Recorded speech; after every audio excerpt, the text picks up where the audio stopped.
नमस्कार, capital TV का खास शो विपक्ष ऑलवेज बेदम देख रहे हैं आप। मैं हूं आपके साथ पूजा। महाराष्ट्र और झारखंड विधानसभा चुनाव के एग्जिट पोल ने विपक्षी पार्टियों को पूरी तरह से बेदम कर दिया है। महाराष्ट्र विधानसभा चुनाव के एग्जिट पोल में बीजेपी नेतृत्व वाली महायुति की सरकार बनने जा रही है। एग्जिट पोल के अनुसार महायुति को विधानसभा में पूर्ण बहुमत मिलने की उम्मीद जताई गई है, जो एमवीए के लिए बहुत बड़ा झटका है।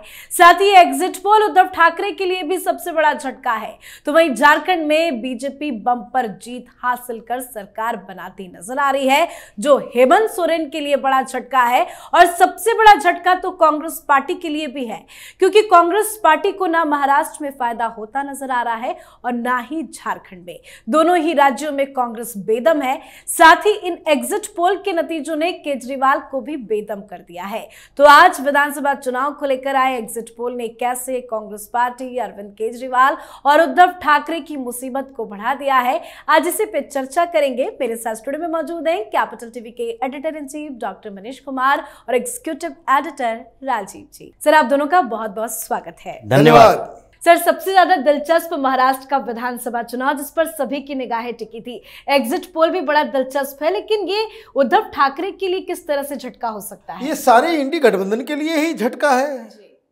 महाराष्ट्र क्यों, झारखंड ले लीजिए, उत्तर प्रदेश ले लीजिए। कल एग्जिट पोल के आते ही तलवार निकल गई, रात भर बवाल कटा है।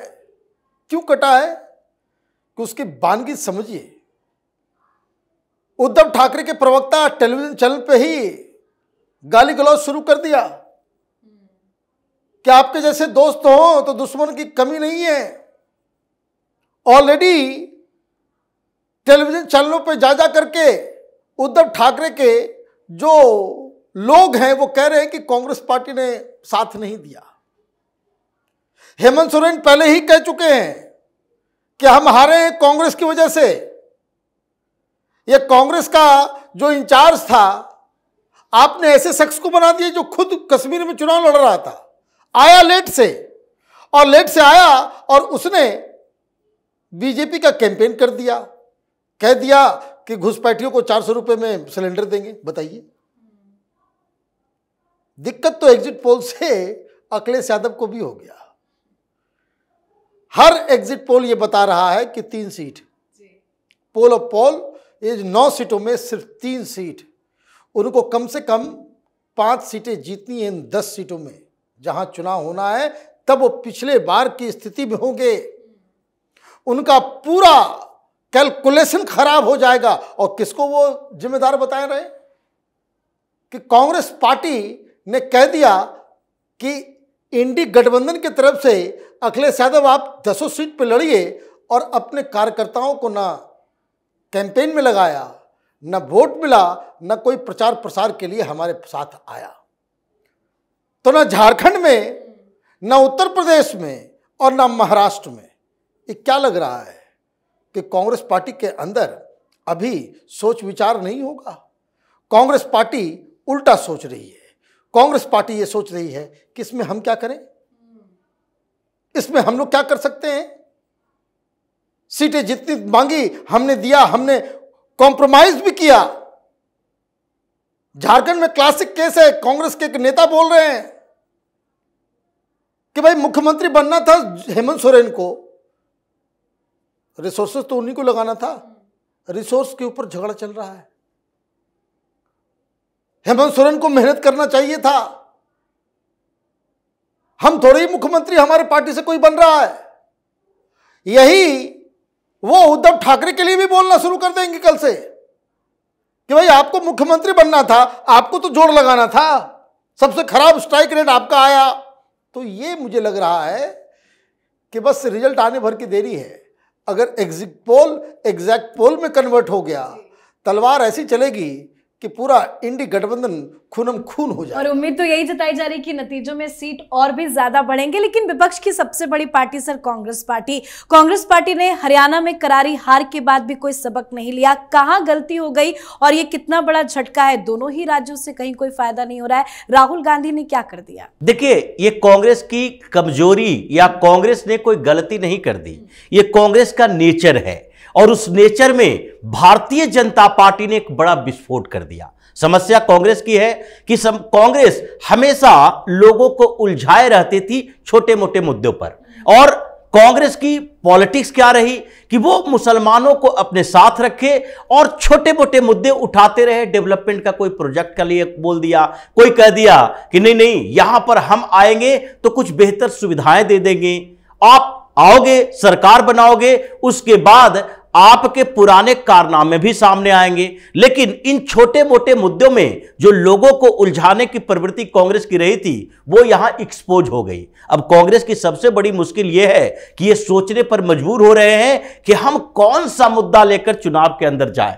अगर आप हरियाणा चुनाव में जाते हो और क्या कहते हो, यहां पर अन्याय हो रहा है किसके साथ? किसानों के साथ। यहां अन्याय हो रहा है उन लोगों के साथ जो कि भारतीय जनता पार्टी से प्रताड़ित है। यहां पर अन्याय सब लोगों के साथ हो रहा है जो अल्पसंख्यक है, दलित है। लेकिन वहां पर यह अन्याय शब्द है जो आपके खिलाफ चला गया कि आपकी सरकार रहती है तो आप एक जाति विशेष यानी कि जाटों को ऐसे वर्चस्व में रख लेते हो कि दूसरे ओबीसी जातियां भी प्रताड़ित हो जाती है। वहां पर बैकफायर कर गया। अब महाराष्ट्र में या फिर झारखंड में हर जगह इन्होंने एक ही मुद्दा सेट किया। झारखंड में मुद्दा क्या था? झारखंड में मुद्दा था कि ये लोग हिंदू मुस्लिम कर रहे हैं। अब आप हिंदू मुस्लिम की बात कर रहे थे, चुनाव आयोग से शिकायत तक की कि देखिए ये सांप्रदायिक राजनीति भारतीय जनता पार्टी कर रही है। वो भी बैकफायर इसलिए किया क्योंकि कांग्रेस तो हमेशा अपीजमेंट पॉलिटिक्स करती रहती थी और कभी ये मुद्दा उठा ही नहीं हिंदुस्तान की राजनीति में कि देखो मुस्लिमों का ध्रुवीकरण भी होता है, ये एक तरफा वोट दें। लेकिन कभी भी ये नहीं कहा गया कि ध्रुवीकरण मुसलमान का होता है। हिंदू तो कभी ध्रुवीकृत हुए ही नहीं, अगर होते तो 80% सीटें किसी एक पार्टी को मिलती।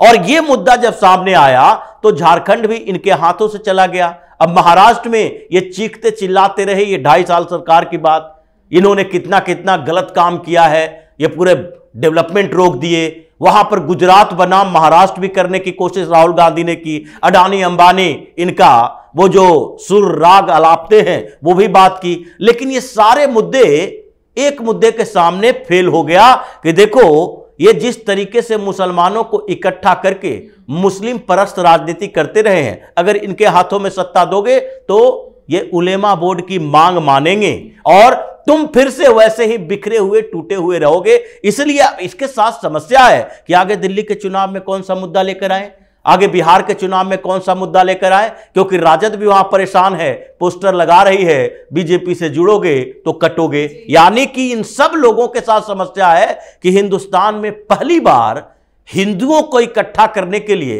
भारतीय जनता पार्टी ने यह कहना शुरू कर दिया है कि देखो मुसलमान एकजुट है और एकजुट होकर बढ़ रहा है और ये राजनीति पर वर्चस्व बनाने की कोशिश कर रहा है। सारी अपोजिशन पार्टियां इसके साथ खड़ी है। इसलिए अगर तुम एकजुट नहीं हुए तो हिंदुस्तान फिर से बटेगा, टूटेगा और ये लोग जिहाद करेंगे हिंदुस्तान के अंदर। इसलिए दिमाग में हिंदुओं का भर रहा है कि विकास तो बहुत होगा, विकास तो सब लोग करेंगे, विचार, व्यवहार और धर्म की रक्षा करने की जरूरत है। बिल्कुल, एक बात तो साफ हो गई कि कांग्रेस पार्टी के पास कोई मुद्दा नहीं है, क्योंकि राहुल गांधी जहां जहां गए, जहां जहां चुनाव प्रचार उन्होंने किया, वो वही घिसे पिटे पुराने मुद्दों को उठाते रहे। लेकिन इस बार हिंदुत्व के मुद्दे पर क्या राहुल गांधी घिर गए हैं? देखिए, Rahul Gandhi is anti Hindu leader. जब उन्होंने भारत जोड़ो यात्रा की शुरुआत की उसी वक्त समझ में आ गया कि आप किस किस तरह के लोगों से मिल रहे हो। ऐसे ऐसे फादर से आप जाकर के मिलाए जो कहता है कि मैं चप्पल खोल के जमीन पे इसलिए नहीं पैर रखता हूं क्योंकि हिंदुस्तान की धरती जो है वो मैली है। आप जाकर के अमेरिकन एम्बेसी में अमेरिकन एम्बेसडर को ये कहते हो कि देखो ये जिहाद जो है वो तो दिक्कत नहीं है, उससे मुस्लिम आतंकवाद से कहीं ज्यादा खतरनाक हिंदू आतंकवाद है। दिस इज हिज वर्ड्स, उसके ऊपर कोई डिनायल नहीं आया। फिर आप वहां जाते हो, आप कहते हो लंदन में जाकर के कि ये जो आरएसएस बीजेपी वाले हैं ये they are just like Muslim brotherhood. ये सारी चीजें तो डीप डाउन ही cultivates a deep rooted hate. ये भी कहते हैं हिंदू हिंसक है, हिंदू हिंसक है, वो बहुत है। तो वो तो वो परिलक्षित होता है। वो क्यों होता है? क्योंकि ये वामपंथियों से घिरे हुए हैं। हिंदुस्तान में आरएसएस और कम्युनिस्ट पार्टी ऑफ इंडिया, ये दोनों ही अपने आप को ये स्थापित किया 1925 में। हालांकि कभी और बताएंगे कि ये झूठ बात है, उससे पहले ही कम्युनिस्टों ने किया था, लेकिन ऑफिशियल डेट जो है 1925 का है। 100 साल पूरे होने वाले हैं। आरएसएस पूरे देश भर में एक स्ट्रांग फोर्स, उसके प्रचारक प्रधानमंत्री बने हुए हैं, मुख्यमंत्री बने हुए हैं, उससे जुड़े हुए लोग हर जगह पहुंचे हुए हैं। और वामपंथ वो डस्टबिन में चला गया। क्यों चला गया?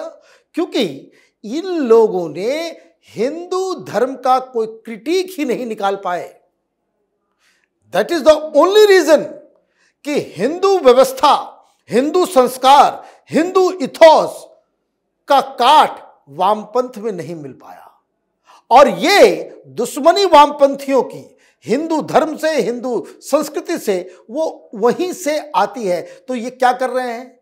ये तो खुद कर नहीं पाए, तो ये इस तरह के लोगों को पिक करते हैं एनजीओ के जरिए, पॉलिटिकल पार्टीज के जरिए, नेताओं के जरिए। तो अभी राहुल गांधी इसी हिंदू हेटिंग वामपंथी विचारधारा के ग्रिप में आ गए हैं, इसलिए ये सारी चीजें हो रही है। मैं आपको बहुत ही विश्वास के साथ बता सकता हूं, ये मौलवी मौलाना जो कह रहे हैं कि इंडी गठबंधन को वोट करेंगे, बाकायदा they are being paid for it. बिना लिफाफा खाए ये इस तरह की चीजें सामने में आकर के कोई नहीं बोलेगा। अब दिक्कत क्या है कि आपने लोकसभा के चुनाव में बीजेपी को स्टंप किया है ना, स्टंप कर दिया आपने। कैसे? जगह जगह मुसलमान जो है वो इकट्ठा हो गए, मुस्लिम वोट एक जगह जाकर के गिरा। हिंदू बोलते नहीं है, हिंदू कर देते हैं। और इसलिए ये बात जब एनालिसिस में समझ में आई, देखिए प्रधानमंत्री मोदी ने बनारस के अंदर क्या नहीं किया, वहां के जो जुलाहा समाज है वहां का, उन लोगों के लिए क्या नहीं किया, बनारस में बुनकरों के लिए क्या नहीं किया, मुसलमानों के लिए क्या नहीं किया। एक भी केस ऐसा नहीं है इस देश के अंदर में कि जिसमें कोई ये कहते कि प्रधानमंत्री मोदी या योगी आदित्यनाथ की जो योजनाएं हैं उसमें मुसलमानों के साथ कोई डिस्क्रिमिनेशन हुआ। लेकिन बनारस में मुस्लिम इलाकों का खुलता है ईवीएम, तो वहां आपको वोट नहीं मिलता। आप वहां पे एक बूथ जिसके बारे में 750 मुस्लिम वोटर्स, वहां एक वोट, तो इसका मतलब क्या हुआ? इसका मतलब यह हुआ कि भारतीय जनता पार्टी की वो सबका साथ, सबका विश्वास, ये वो जो चल रहा था कि विकास के नाम पे ये लोग जो है साथ आएंगे, ये समझ में आ गया कि धर्मांध होकर के ये लोग वोटिंग करते हैं। तो जैसे कभी कभी भगवान श्री कृष्ण चलाते सुदर्शन चक्र, तो योगी आदित्यनाथ ने चला दिया अपना चक्र, ये बटोगे तो कटोगे। ये शुरू हुआ हरियाणा से, और आप देखिएगा जब रिजल्ट आएगा इसका क्या कमाल झारखंड और महाराष्ट्र रिजल्ट आएगा तो इंडी गठबंधन के नेता ही लगता है आपस में बढ़ बिल्कुल जाएंगे। सर, आखिरी सवाल मेरा आपसे है, केजरीवाल भी बड़े चतुर पॉलिटिशियन है, इस चुनाव के को लेकर जो नतीजे आएंगे हमने उस पर तो चर्चा हम करेंगे, लेकिन एग्जिट पोल लगभग साफ हो चुका है कि क्या होने वाला है, इसका इम्पैक्ट अरविंद केजरीवाल की राजनीति पर क्या पड़ेगा? देखिए, अरविंद केजरीवाल फ्रस्ट्रेट हो चुके हैं, अभी वो नजर नहीं आ रहे हैं, अपने चेले चपाटों को बाहर निकाल रहे हैं कि देखो अभी तुम अटैक करो, पीछे से बाद में हम अटैक करेंगे।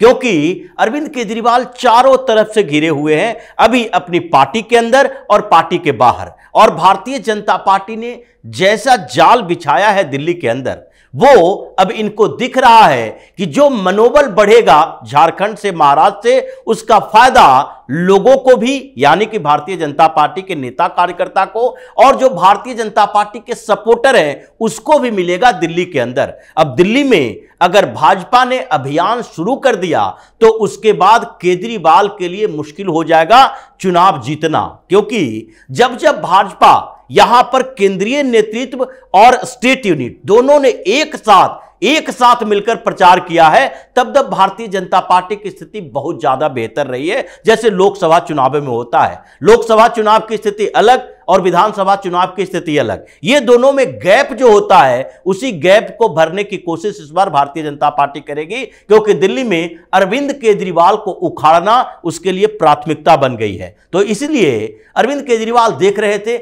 एक बार ये लोग कमजोर हो, किसी जगह पर कमजोर हो, तो फिर भारतीय जनता पार्टी को यहां से हटाने में हमें आसान होगी। जो लोग भाजपा की तरफ जा रहे हैं उसे फिर से अपनी तरफ मोड़ सकते हैं, लेकिन स्थितियां उलट दिखाई पड़ रही है। तो केजरीवाल कैंप की बेचैनी यही है कि अभी कुछ दिन के अंदर केजरीवाल की पार्टी में भगदड़ मचना शुरू हो जाएगा। ऐसे शुरुआत हो चुकी है, 5-5 बड़े नेता पार्टी छोड़कर जा चुके हैं, केजरीवाल के ऊपर गंभीर आरोप लगा चुके हैं, क्योंकि आरके आनंद ने भी यही आरोप लगाया था जो कैलाश गहलोत लगा रहे हैं कि देखो भाई, अरविंद केजरीवाल एक कट्टर ईमानदारी की बात करता है, अय्यासी करता हुआ पाया गया अपने शीश महल में। जो वीडियो फोटो आए हम लोग तो कभी जाकर देखे नहीं, और देखने के लिए इन लोगों को मौका भी नहीं देते थे। तो ऐसे में अब हम जनता के सामने जाते हैं तो गालियां सुनते हैं, उससे पहले इससे बाहर हो जाओ। अब पूरे इनके गुट में 5-6 ऐसे नेता हैं, उसको छोड़कर कोई भी नेता ऐसा नहीं है जो विश्वास के साथ ये कह सकता है कि हम केजरीवाल के साथ रहना चाहते हैं। पॉलिटिकल अपॉर्चुनिटी अपनी जगह है कि जीत हार के लिए वहां के इक्वेशन के अनुसार वो उनके साथ जाएंगे। कैलाश गहलोत मंत्री का पद छोड़कर इसलिए गए हैं क्योंकि बॉर्डर इलाकों में जहां पर जाट है और उन जगहों पर जहां आम आदमी पार्टी उसका फायदा उठाती थी, उन जगहों पर वो घूम रहे हैं। पता चल रहा है कि इस बार उलट हो गया है, इस बार सब भारतीय जनता पार्टी की तरफ जा रहे हैं। तो अब जीतना है तो केजरीवाल का साथ छोड़ना पड़ेगा। अभी और भगदड़ आम आदमी पार्टी में मचने वाली है। नतीजों के बाद भगदड़ मचना लाजमी है। बहुत बहुत धन्यवाद सर आप दोनों का। धन्यवाद। तो महाराष्ट्र में विधानसभा चुनाव को लेकर आए एग्जिट पोल ने उद्धव ठाकरे की राजनीति को कटघरे में खड़ा कर दिया है। जनता ने उद्धव ठाकरे को बर्बाद कर दिया है। एकनाथ शिंदे की शिवसेना पर ही जनता को भरोसा है, तो वहीं कांग्रेस पार्टी के भी बुरे दिन खत्म नहीं हो रहे हैं। महाराष्ट्र और झारखंड में कांग्रेस को जनता ने नकार दिया और इन एग्जिट पोल के नतीजों ने केजरीवाल की भी मुसीबत को बढ़ा दिया है कि कैसे दिल्ली चुनाव में केजरीवाल बीजेपी का सामना करे। तो कुल मिलाकर विपक्ष हर राज्य में बेदम है। आप अपनी राय कमेंट कर लिखें। देखते रहिए कैपिटल टीवी। नमस्कार।